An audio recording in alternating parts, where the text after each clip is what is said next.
Hi, everyone. Have you had a great day? Another day to go tomorrow, I believe, as well. So it's a real honour for me to get this opportunity to have a chat with Jonny. I haven't told him so far, but I'm a massive fan, so I am a little bit starstruck, but trying to play it cool. So having retired in 2014, Jonny Wilkinson, or we can just say Jonny, everybody knows who we mean, has had an incredible career and is widely acknowledged as one of the best rugby union players of all time. And of course, he was part of that World Cup winning England team in 2003. I think anybody who's a rugby fan or anyone who's even a sports fan can remember exactly where they were that very early morning and that moment at the end of the final game when Jonny kicked the winning drop goal in the last minute of extra time to beat Australia and take the World Cup. What a moment. But not only that, he's captained his club sides both in England and in France, and kind of your career went out with a real bang, didn't it, at the end when he finished that final game winning back-to-back European Championships. Like, what an amazing moment that must have been for you. But not only that, he's had an incredible career, but he's faced a lot of challenges, physical injuries, and also dealing with his own mental health, which hasn't always been tip-top. So we're going to hear a little bit more about that. And that's led him on to founding his own foundation, which aims to help children and young people thrive despite having mental health problems. So we've got a short video clip now to show you, to give you a bit of inspiration and just give you a short flavour of Jonny's rugby career.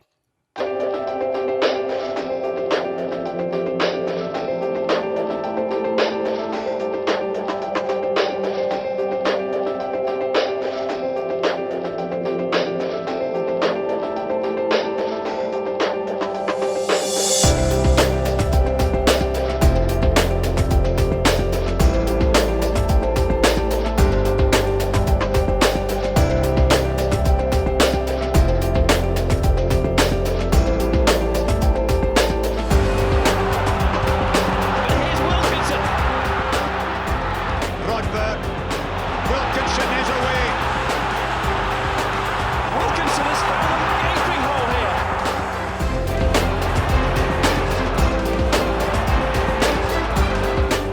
Wilkinson again. Wilkinson knocking Burke back. What a tackle from Wilkinson. In comes Wilkinson off.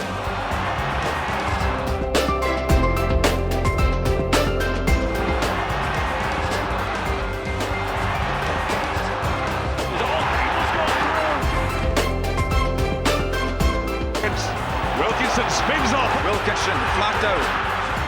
Jonny Wilkinson, he's got it! England have won the 2003 World Cup. The fireworks were right on cue. Jonny Wilkinson, undoubtedly the man of the decade. What a perfect end.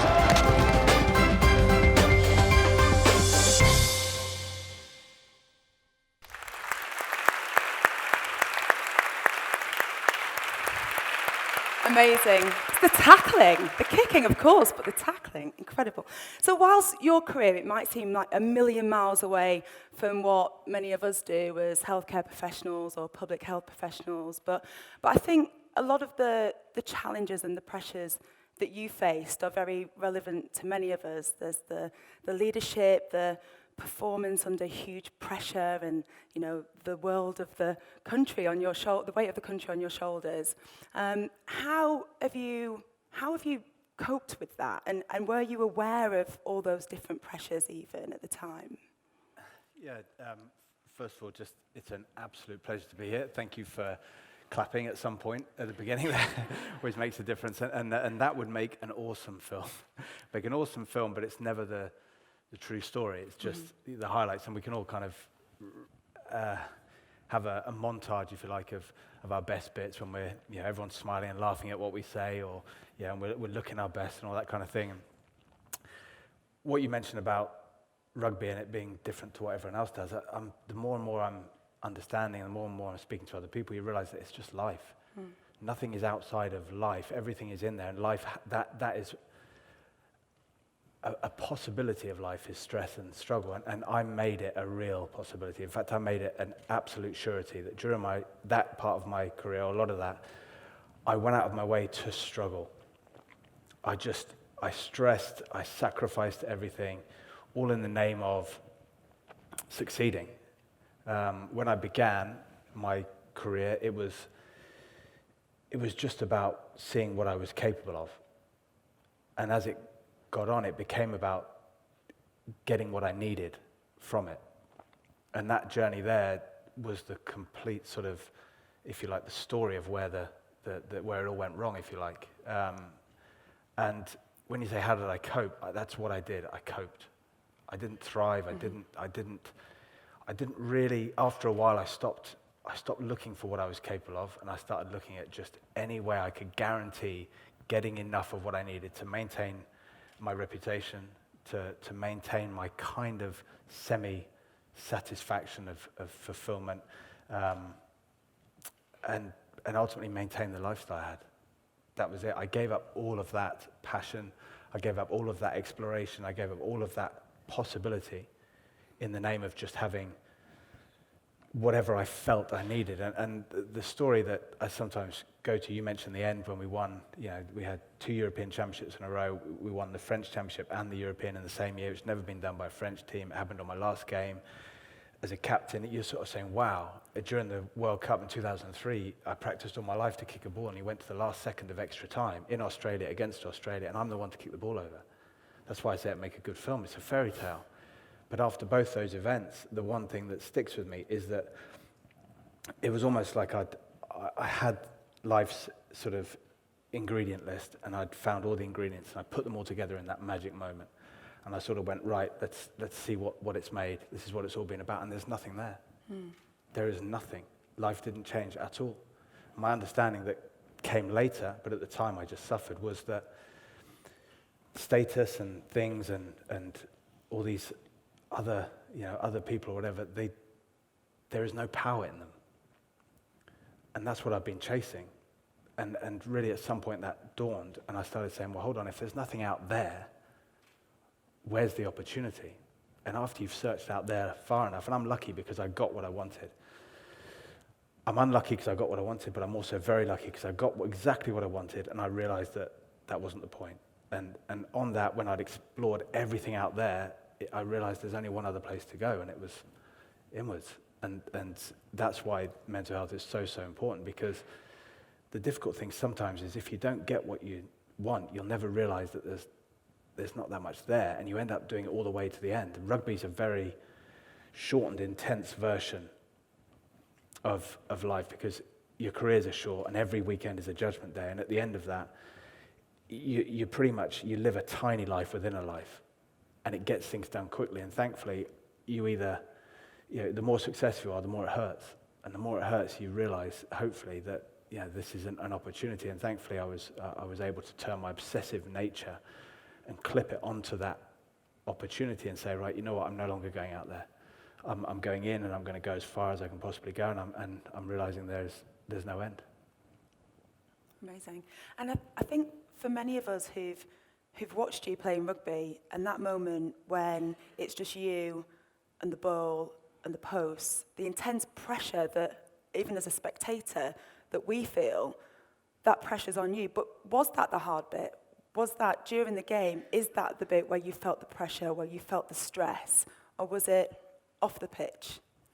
It's a really good question, and I coach now some of the guys in the England squad, notably the kickers, and what you see, it's amazing. You see them in the middle of the action, just in the middle of it, in the thick of it, when they're running around passing a ball, and when they're doing this, and you see them, and they're just totally engaged. And even if you tried to, you wouldn't be able to get their attention. It's 100% on what they're doing. And then as soon as the referee's whistle goes up and it's a penalty opportunity, you see the kicker And suddenly his whole demeanor changes. He goes from being totally engaged to suddenly being enormously self-conscious. And suddenly you start seeing all these guys doing actions and they're trying to calm themselves. And you're like, but 1 minute ago you're doing something incredibly difficult and you're doing it like that without even knowing. So what's the difference? And what we look at is the fact that with these guys, and I'm basically describing myself at the same point, is that suddenly you go from losing yourself in what you're doing to something which becomes all about you. You know, if I get this, what will it mean about me? If I get this for the team, what will it say about how well I'm playing for the team? What will it say about me as a person or whatever? And so as soon as you go to what it means to me, you lose your engagement. You lose your engagement in life, and that's what happened to me. So instead of, at that time I didn't have the ability to just let go and just get on with it. So you had a strategy for re-engaging, and what re-engaging means is you just go deeply into the process. So you remove the outcome and you go into every single part of that process so intensely that your attention is on the stitching on the part of the ball that you're about to kick. It's on the feel of your foot, the very nature of the precise feel of your foot. And when you remove it, when you go to that kind of detail, the rest of the world tends to fall away. But ultimately, I coach these guys and they'll kick 10 balls in a row and they kick them beautifully. And then you put them under a bit of pressure and straight away the next one goes awry. And you say, but you know how to do it, so why didn't you do it? And the answer is that under pressure, or what pressure feels like is when you lose your ability to decide your internal environment. You decide, when you're playing, because there's no thoughts about me, you're just inside, the internal environment is perfectly set to respond. Whereas when it becomes about me, the internal environment changes, and suddenly what they've learned over 2 years just disappears. And so what we do is we work on clearing that internal environment. After a while, if you learn how to kick a ball, after 5 minutes, you're kind of like, look, you've got that. The whole part is that remove this idea that you're important. As soon as you do that, you'll do what you do, and you'll do it well. And there's a few things that you've talked about there that sort of make me think about mindfulness. Mindfulness is now something that people are becoming more and more aware of, and people are interested in practicing it, and it's very much about being in the moment. It sounds like when you were on the pitch and you were in a game, that's when you were mindful. Yeah, I think if my whole learning experience from rugby was to say, I used to struggle and stress, and I had mental health issues to the point that I spent most of my young life from more or less 6 or 7 through to 28 in and out of professional help. This is, like I said, that's a story underneath, it's completely different. But in the actual game, I spent 6 3/4 days just in a mess, and I spent 2 hours in bliss. And it wasn't a bliss where you're walking around with a big smile on your face, trying to take it all in. Like I think is sometimes the mistake with mindfulness is that you're kind of eating a raisin, trying to enjoy every part of the raisin, or looking at the clouds and saying, I can see everything at the same time and I feel nature. If it's you trying to feel something, there's always the trying. If you let go of there's a me, you automatically become what you're doing. And as a rugby player on the field for 2 hours a week, it was too fast and it was too much, too intense that there's no room for you. And so therefore you remove that barrier between me trying to do this and you just do it. Or you don't do it. And life becomes as simple as that. And I think that engagement is what sports players call being in the zone, because, and it's set up for them. It's a bit like if something really urgent happens to you, you just do what you do. And suddenly you realize that I wasn't happy having to do that. But there's just a knowing, there's a sheer guidance behind it. And that for me is the mindfulness. I think a lot of people stand around, you can see them with open eyes kind of going, this is me being, but actually it's trying. And the trying is the stress. You're fighting against another belief that says there's a me here and I'm trying to know the world. I'm trying to know nature. But it's like, but you are nature. The only thing that's not natural is this idea you create about who I am and what I do and everything. Like I said, my mental health sort of understanding and my own experiences coming through here, but I'm not going to sort of say it's all about going out there and giving it your best, although ultimately that's it. I see it more clearly for what it was. It occurs to me that it's incredibly insightful that you can sort of look back and articulate it in that way. And I think for many of us, it probably translates into other areas of our life, whether it's standing in front of people and giving a talk or presenting our work. And were you that insightful at the time? Did you get it back then the way you do now? No, I not at all. And this is the big, for example, I remember we won those 2 European Championships, and the first European Championship we won was in 2013, and I was captain of the team, and I was due to give my team talk 2 minutes before the game, and the guys were in a huddle, and it was my job basically to be in the huddle and start telling them, look, first job, what we're going to do, how's everyone feeling, and this sort of thing, and they couldn't find me because I'd locked myself in a toilet cubicle, and I was on my phone, knelt down by the toilet cubicle, trying to phone one of my kicking coach. And I was in bits. And I'm 34 years old. I've been doing this for 17 years. And that's supposed to be me.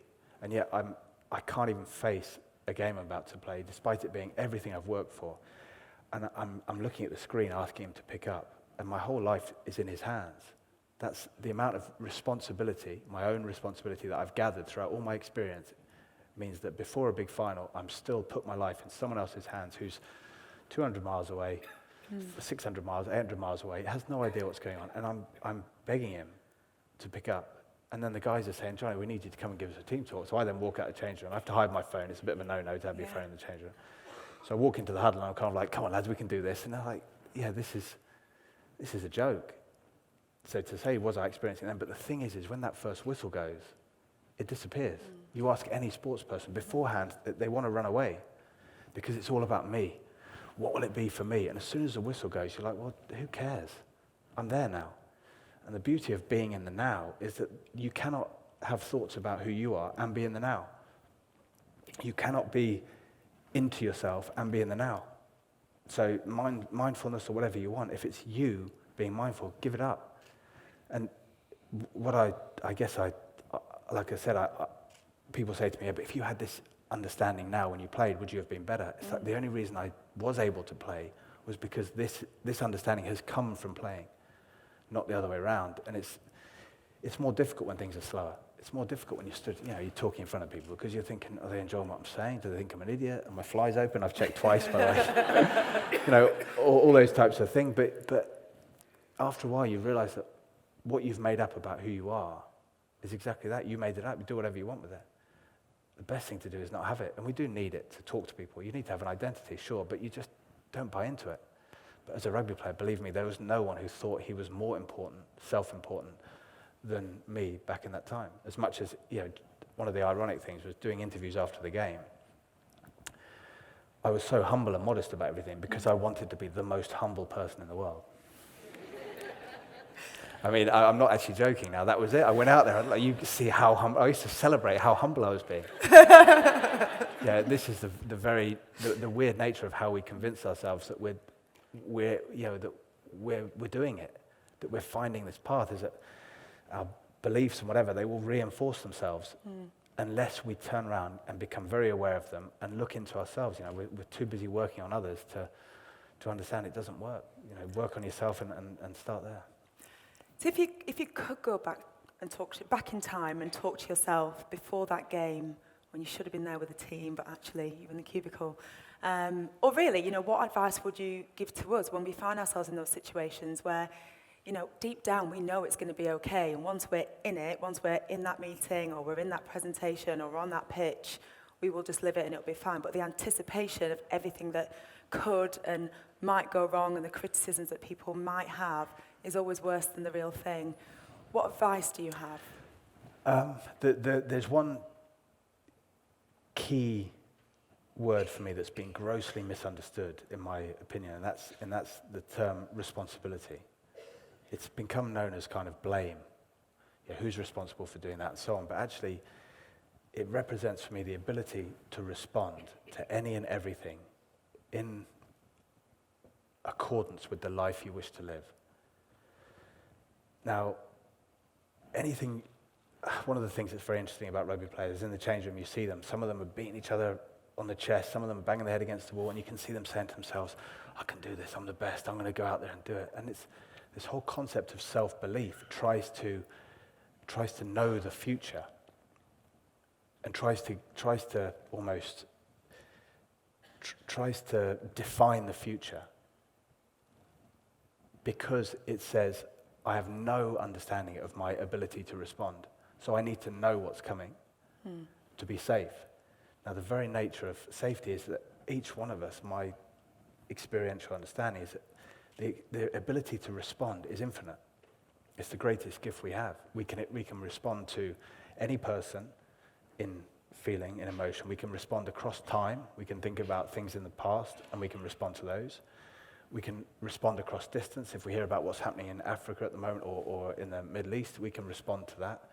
We can respond how we want. It's infinite. My wife actually told me a story, and I thought it was quite a good one. She sort of said that it's funny how, she would go to bed and think, what if my alarm doesn't go off? What if I wake up late? And then she says, but you wake up late, and then you just get on with it. You make a phone call and say, I'm going to be late. And then when you get there, you say, there is no end to responsibility, but self-belief covers it up. Once you start to let go and say, you know what, the unknown is all there is to life. If you knew exactly what was going to happen in the rest of your life, how long would it take before you wanted out? I'll tell a story. Hopefully I'm not taking too much of your time, but before each game, I used to imagine this. I was so wrecked with anxiety and whatever. I used to imagine this angel from the future would come back from 3 hours ahead, and I used to sort of have this imaginary conversation where the angel would say, don't worry, everything goes great. You kick all your goals, you do this, everyone thinks you're good, you win, even if you lose, everyone still thinks you're great, don't worry. And I'd try and take some kind of solace from this. And then I had this thought a bit later on, I thought, well, what if that angel offered me a contract and said, yeah, I tell you what, you can have all that, but you sign here and it means you don't get to play the game. And I know for a fact, for probably the last 15 of my 18 years playing, I would have signed that contract every game. I'd have signed it before the World Cup final. I couldn't give a toss about playing. Just give me the result. Mm-hmm. And what I was basically saying was, but then how many times would I sign that contract if it actually happened that way? If I knew every pass I was going to make was going to do this or going to do that, I'd be like, I stop. The beauty of life, the only thing there is to life is it's unknown. Now, if you try and cover that up, you're covering up the only thing we really have, which is responsibility. And once you're willing to be a little bit vulnerable and say, I'm going to explore my responsibility, as opposed to enjoy and indulge my self-belief, that's the game changer. Because responsibility and unknown comes from being unknown inside. But if you've got this idea of who I am inside, that idea will project itself and say, this is how things need to be for me, to be happy, to be fulfilled. But responsibility in its own nature is beautiful. Because it's endless and infinite and it carries endless potential and possibility, it's joyful. Now, if you engage in that and you explore that, the world's yours. If you indulge your self-beliefs, you're going to have to fight for everything. That more or less is it in a nutshell. But it's a decision to look inwards and let go, which is vulnerable. And it's one of the hardest things to be in the world is vulnerable, but it's the sense of something that feels so strongly about who it is, letting go and realizing that, you know what, maybe there's more out there. So I'm kind of experiencing some of what you said right now, because before I came out here to speak to you, I was quite nervous, and I was thinking, what if nobody's interested? What if I forget what I meant to say? What if Jonny doesn't want to speak to me? But I guess I have just been reacting to what's happened so far, which means I'm only on page 1 of my 10 cards. So I could sit and just chat to you all day, I now realise. Okay, so my next card is sort of this focus on mental health. You know, everyone in this room recognises how important mental health is, and I think, you know, globally and certainly in this country, there is much more of a focus on mental health now, which is great because it's so important for children and for adults. So I wanted to ask you more about your foundation and what was the inspiration for choosing to set up that foundation? The inspiration was a lot of what we're talking about, and just, it's nothing to do with telling people how to live. I've got no idea what people's lives are like, or how they live. Everyone's a unique, we're all part of the same life, but we're all unique fragments of it. Mm-hmm. Yeah, underneath it all, we're all the same life. But those unique fragments have got so much potential, and it was just the kind of saying, look, I want to see what you're capable of. And yet the narrative coming out of a lot of the sort of young kids that we're meeting in schools was that we need to do this. I must do this. I need to do this. Now, of course, you have deadlines, and you do have to hand your work in. You have to do it. But it was becoming a case of all this pressure and stress about realizing this identity, and it was really a case of saying, look, the stress is now starting to get serious, to the point now that it's so isolating. If you keep reinforcing these ideas, you build these walls thicker and thicker and thicker and thicker and thicker. And you ask anyone that's suffering from mental health, they'll say, I feel trapped. I feel trapped, and the trapping is almost keeping everything out, which is great, but it's keeping me in, which is even worse. And the problem with this reinforcement is that the more it goes on, the smaller that space gets as you get older. And that's the story of everyone saying, it's great when I was young. It's not. It's just you keep reinforcing a wall, you build it round and round and round, you get stuck. And it was just realizing for me, my main focus is on just happiness and the environment as in a harmony, if you like. And it was realizing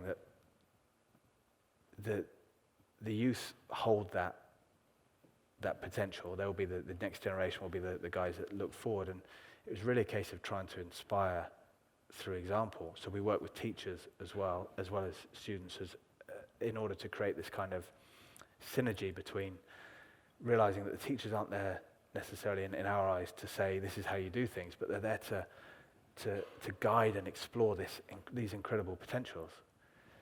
And so it's bringing that together to say, what are we capable of? Because at the moment, this idea of I'm important means I'll take what I need, whether it's from someone or the planet. So we'll get conflict and we'll get the destruction. Now, unless that changes, as much as we can all talk about the efforts we're doing, but unless that changes, we will keep taking until we've got nothing left, and we'll keep fighting until there's no one left. And I think, so you start with a big picture like that, and you say, well, where does it start? And it only starts with you, with me. And you're kind of like, right, well, if I'm going to do anything, I want to speak to the area where there's a lot of education happening and saying it doesn't need to be about stress and strain, because that's a big side of it.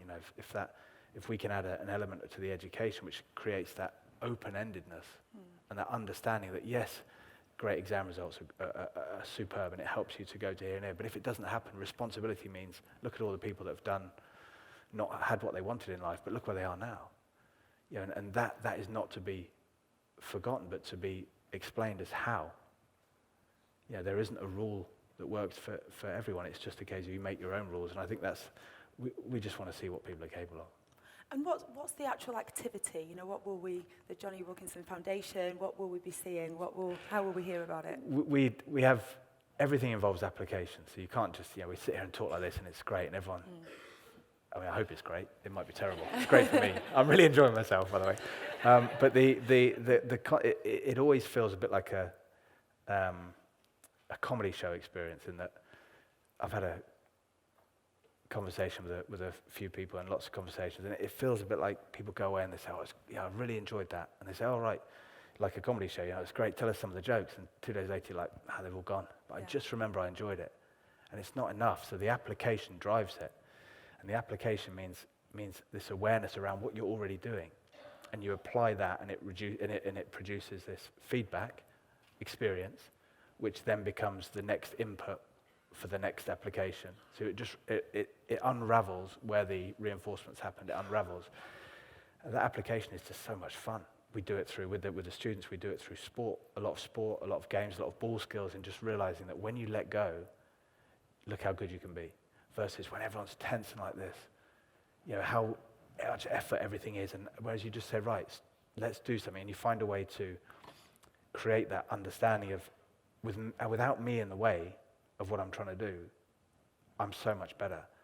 And we create that understanding from the outside in. It's very difficult from the inside to be like, right, I'm going to disappear, and now I'm going to do the skill. But you just do it through physical work, you're loosening joints, understanding that, giving them process-related stuff, and people are able to do things they never thought possible. And you say, but the way you did it was to let go. It wasn't to hold all your possibilities and all your what if this happens and what if that happens, but I did it anyway, which is the struggle and strife idea behind you earn your joy by stressing like mad. I think it can be quite difficult. I think that whole concept of turning inwards and happiness and fulfillment coming from within, it can be quite difficult to grasp, I think, Yeah, for anyone. definitely, yeah. And I think most of the people I've heard talk about it have got a different story, but a story that's followed a similar trajectory to yours, in that they've been very, very successful. They've reached the top of their game. They've been recognised. They've had money, and actually they still haven't achieved that happiness. So that's how you were saying, that realisation that, hang on, it's got to come from somewhere else. It can't come from outside. Yeah. Perhaps it has to come from inside. How do you teach that to children? Because that's really difficult, I think, for anyone to understand. Yeah, definitely. It is the hardest thing, because it's normally the experience comes from being backed into a corner where you're almost like there's nowhere else to go, and it sort of realizes itself. It's very difficult on a path of things are not too bad, not too great, not too bad. It's very difficult to shake that boat, to rock that boat enough to be like, look. So it's more a case of, like I said, application, sort of inspiration through the information, applying it, and then comes the feedback, and you work with that. But ultimately, the doorway in is already there with everyone. In some way, everyone has their own doorway to where this matters. Now, whether it be family, whether it be mortality, whether it be success and failure, whether it be earning enough money, whether it be some people, whether it's keeping their car or getting that car there, it doesn't matter. Whatever the motivation, the doorway is already there. The hardest part that we find is that, and this is why it's such a good beginning to talk about people speaking with mental health, is because speaking reveals the doorway in.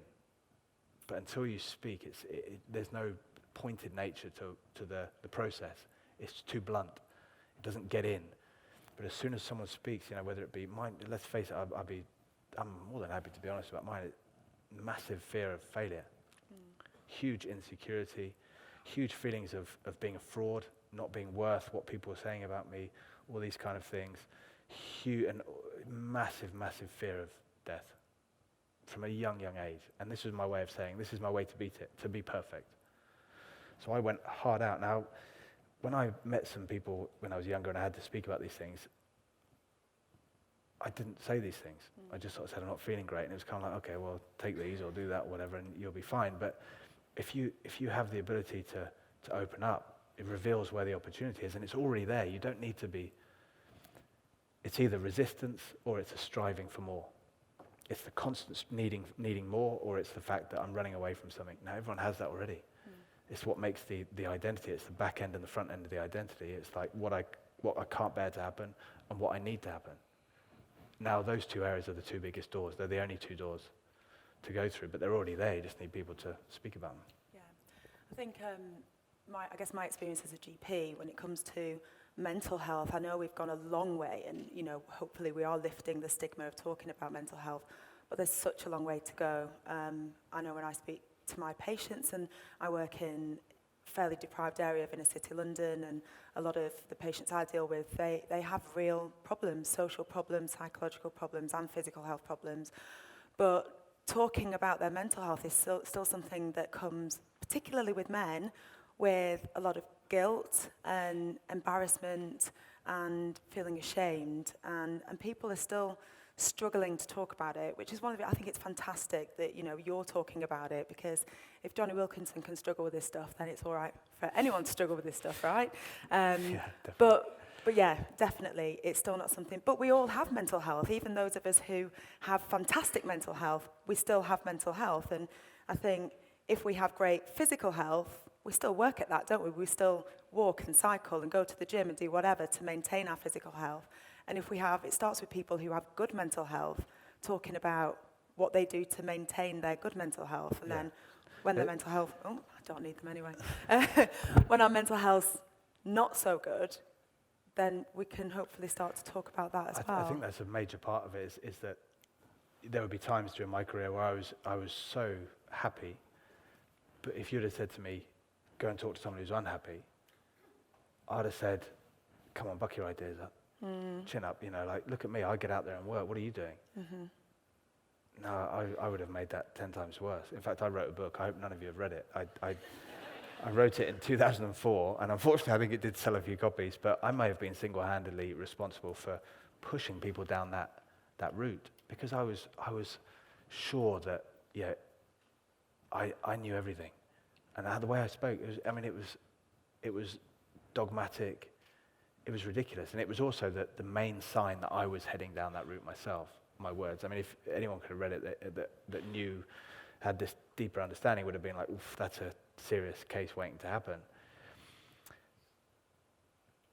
So it's important that if you have good mental health, that you're conscious of it. It's not that, we sort of, in the beginnings when we were working with students, it was quite a nice story, but we were kind of trying to say, look, what we're going to do now is we're going to explore a little applicational task, and we're going to call it the bag of opportunity. Now, everything that happens to you, we're going to try and put it in the bag of opportunity. Why is it an opportunity, no matter what it is? And one of the girls said, I went to lunch hall and I saw that on the lunch plan, I was not allowed to sit with my boyfriend, next to my boyfriend. And she said this was a really tough event. And we were like, okay, so, and how did that become an opportunity for you? And she said, well, then I realized that actually I'd read it wrong and he was sat next to me, so that was good. And we're like, that's not it. But the point is that's what we all do. We're in a good mood because something's happened. Now, I'm going to go off on one here a little bit, that we want to sort of be free and liberated, but everyone else and the way things turn out holds all our happiness. So we're enslaved to them. And we want to lead, but if everyone else and how things turn out hold our power, then we have to go where we have to follow. We can't lead. This is, along with that responsibility, that's the same point, is that if that's how things are, if people hold your happiness, and if how things turn out hold your happiness, then how do you speak to someone who's just not getting what they want? It won't work. And in terms of your thing about why is it a good thing to speak, is it speaking about your mental health isn't weakness or anything. It's people that are seeking their true potential. So if you speak about your mental health and you're willing to go deep, it's because you're seeking your true potential. There is nothing stronger than that in the world. In terms of real inspiration, if you're willing to go to that space, it's because you're seeking real potential and transformation. It's not weakness. It's the opposite of weakness. Weakness, I'm not saying there's nothing weak, but it can't be weakness. Mm-hmm. To hold on and not speak is to deal with what is. And so we're sort of saying, go after that potential. Mm-hmm. And let's find a community that are willing to go a bit deeper and look for it. I think that's right. And it's difficult to do, but to actually empower people to come forward and talk about this stuff. And I mean, rugby is a sport that is played by tough men. And how did you find it when you were playing? Were people able to talk about their mental health? And also, was the support for that? Because your physical health was obviously, everybody was very concerned with that, and you had physios and doctors and coaches, and everybody was probably obsessed with your physical health. What respect did your mental health get? I don't know what it's like for everyone here, but it's not a well-known thing, in terms of, for myself, on my own journey, I was lucky to, like I said, to have that obsessional side that I've managed to direct onto this path, so I can't stop. If I feel anything slightly negative, I'm immediately looking at what rule have I created that means I've got to feel that way about this. I've got no interest. If someone comes and says to me, or one of you comes up here and pours water all over me, I'm not going to be like, you've made me feel this way. I'll be like, you've poured water over me. That's as far as I can go. How I feel about it is up to me. I constantly explore that, but in the setup, if you're, there's obviously right and good actions that bring certain results, and those need to be respected, but how we feel on the inside is up to us. Now, if someone has that understanding in a sporting environment, your teams are going to be ridiculous. Imagine your ability to completely reinvent yourself after every action. There's a phrase that goes around in rugby teams when they're playing. When someone makes a mistake, they all look at each other and they go, next job, next job, next job. And it's a way of saying, you may have heard that as well, in the way of saying, get your mind on the next job, don't worry about it. But the very nature of saying it is like saying to someone, you've just made a mistake, so get on to the next job. Now imagine if you had the ability to completely 100% reinvent yourself in the next moment so that you were brand new. But the beauty of life is that you carried all the learning, but without any of the tie towards, I've made a mistake, what does it mean? Imagine if that was a sporting team. Imagine that was in a business after a meeting that's passionate and people are really going at it and then suddenly you've got another meeting and you just brand new, but you carry all the information. So when someone comes in, you don't give them the old, oh God, I've just had a tough meeting, so you're going to bear the brunt of this. They get your full attention. They get your full being, your full presence, uncluttered with your what's happened to me and what's made me who I am, but just pure uncluttered presence and attention. How would everything run if that was the case? I think that brings me on to what's going to have to be my final question, because I'm being shown the 2-minute sign. Red card, yeah. It's gone so fast. And it's about, the final question I wanted to ask you is about leadership. So many people in this room have leadership responsibilities, and as you have, and you've done a great job with it. But really, simply to ask you, what advice would you give when it comes to leadership and also role modeling? I have no idea what people get up to in their jobs and what they entail, and I know that if you put me in that job, whatever your system was would crash very quickly. I built myself into someone that could do that, so I have no comparison to anyone else. But in terms of leadership, for me, the very nature of leadership is that you've got to go somewhere new, otherwise you're following. One of the key understandings for me in this is that I used to be someone, like I said, when I wrote that book in 2004 after the World Cup, I was someone that basically would have stood there and said two things. I'd have said, everything I've been through has made me who I am today. And I'd have said, I am who I am. Now, those two actually don't work together anyway. But the point being was that I called myself a leader, but I was basically saying I was influenced, and I wanted to be an influencer. But I was saying my whole being was being influenced, which meant there was no leadership there. On the second point of going somewhere new, I just did the same thing over and over again. I just did it more. I wasn't leading. I was just standing in the front of the queue, if you know what I mean. And I think the leadership side is to go somewhere where people haven't gone before. The only place where no one's explored is deeper into you. They can go deeper into themselves, they can go further across the world, but if you go to spend a couple of weeks in Jamaica, it works for a little bit, but it doesn't do anything. People have already been there. Now we're looking at Mars now, or some new planets we can live on, but it's the same thing. The transformation is there. If you want to lead, it's responsibility. If you want to be responsible, if you become responsible for yourself, which means that there are no leaders, everyone's a leader. You're either leading in a direction of bigger and better and stepping stone into more and more, or you're reinforcing a journey into smaller and smaller and smaller. Now, this is not a judgment at all, because this is my world I'm living in. I don't live in anyone else's world. I've no idea what it's like to be in others. It's not a judgment. It's just that my understanding is that you get bigger and bigger with practice, or you find a way to make things smaller, and leadership creates that new space. Well, I think that is really fascinating, really refreshing as well. I think sort of very unusual, maybe, Yeah. but an alternative way of looking at things. And I'm sure, food for thought for everybody who's here today. Now, do we have time for a couple of questions? I'm sure lots of people.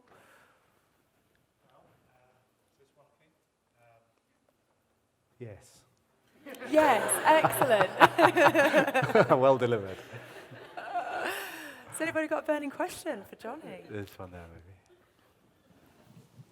There's a lady here right in the middle. I think there's a microphone making its way to you. Hi, is this working? Yep, I can hear you. Hi, I'm Cicely from Hertfordshire, and Nice to meet you. hi. I just wondered if you wrote that book in 2004 and you believed what you wrote at the time. Yeah. What will you be saying to yourself in another 14 years' time, if Good that question. makes sense? Yeah, good question. The main point I'd say straight away is that I wouldn't be speaking to myself, because I only exist here and now. If the great thing when people say, oh, if I went back then, I could have done it better. And everyone uses the obvious sort of paradox that, yeah, but if you went back, you wouldn't know what you know now. But every time we see things differently, it comes from having a different identity. So for me, I'm speaking for me in my experience, that if you see yourself, if you see yourself differently, or if you think of yourself differently, you'll see the world differently. If you see the world differently, you'll feel differently about the things in it, which means you do things differently. But if all we are at each moment is one identity in the now, that wasn't me that wrote that book. I use that story now because it's less confusing. But when I speak to you now, it's like, when I watch that video now, it's not me. It's got nothing to do with me. I have the beauty of all the learnings and all the memories, but it's not me. If I was to believe, like I said, that everything I've been through has made me who I am, that I'm 39 years old, 34, let's say 34. I'm 39 years old, and my life has been these steps of this and this, and then I'm tied to a post that says beginning, and I'm heading towards end, and there's only so far I can move on that. But you realize there's no rope that links those moments. They're just individual moments, which means I'm free to go wherever I want now. I'm not tied by a personality that says, oh, I can't speak in front of people. So when I'm speaking to that person, I won't speak, if I speak to someone, if whoever speaks back to me, there'll be no link between us. I've never been in that time. I have memory of it, but it wasn't me. That's the freedom that comes with the understanding. It doesn't mean that you're reckless enough to be like, I'll go and steal a car and then turn around the next day and be like, it wasn't me, it was someone else. Because you understand consequences. And that's the concept of time is brilliant for organizing a life, building things and inventing, creating, building and following things through and constructing amazing talks like this where people are sat and everyone's been invited. But it has nothing to do existentially with who you are. The belief that was me just holds me to it. Probably holds me at that was my peak and now I'm on the down because I'm just talking in front of people. I look at the England team or look at the New Zealand team and this guy's the best in the world and you used to be, and it's just like, oh God, maybe I should make a comeback and try it again at 40. But it doesn't exist. So I've sort of manipulated your question a bit just to get the point, but I've never been anywhere other than in this now. If you try, there is no past. It's only a memory. It wasn't me, and therefore I can enjoy it like mad. But if someone says, oh, I actually thought you were rubbish in that game, I'm going to be like, it wasn't me. Go speak to him. Go speak to him about it. Yeah, leave me alone, sort of thing. But so yeah, it's whoever, I will, to answer it in a more straightforward idea, whoever looks at me now will be like, you may be on the right road, but as long as you're expanding, it's in the right direction. If you're contracting, which I was doing, getting smaller, you're going to come at odds with who you are now. But if you're growing, someone in however long might have grown even more, but they'll still be like, yeah, but you were growing. On that time, I was going in. I was saying, you lot are wrong, I'm right, I know more, this is how you do it, this is how you do it, this is how you do it. And in the end, I ended up trapped and in severe mental problems. So going this way and that way, you're going those two different directions, it's more obvious, but I feel like now I'm sort of seeking the infinite, so whoever comes later on, hopefully will just be sort of even more open. So Zoe, Yes. my mindfulness has escaped me. My stress levels about the time. And I want to do what Jonny said, which is I just want to say it's somebody else's responsibility. Blame me. I got to tell you. I couldn't, that was spellbinding. And Zoe, you could be here until 8 o'clock, 9 o'clock tonight. But I wonder if we could say thank you to Jonny and to Zoe